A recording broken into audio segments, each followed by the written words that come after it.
RSB news 9 में आप तमाम का इस्तकबाल है। तेलंगाना के चिवेला इलाके में एक ज़बरदस्त आग का वाक़या सामने आया है।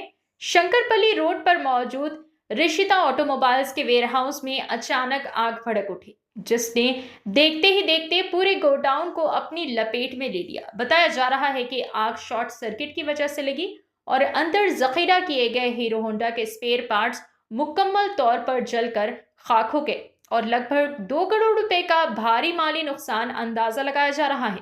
फायर ब्रिगेड की गाड़ियां फौरन मौके पर पहुंची और मुसलसल जद्दोजहद के बाद आग के शोलों पर काबू पा लिया गया। खुशकिस्मती से किसी जानी नुकसान की इत्तला नहीं मिली, जबकि मुतालिका इदारे वाक़े की तहकीकात में मसरूफ हैं।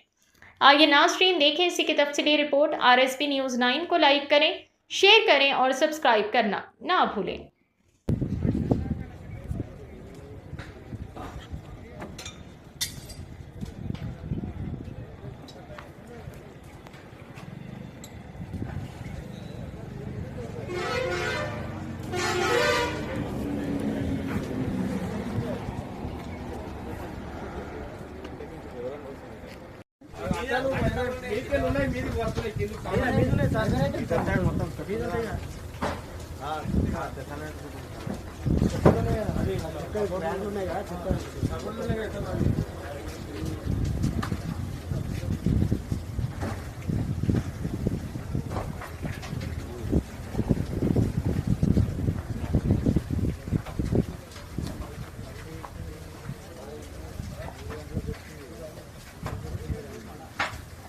నేనే ఫోన్ చేసిన ఆయన ఫోన్ ఎత్తుతలేడు. ఇక నీకు చేసిన నీ నెంబర్ దొరికింది.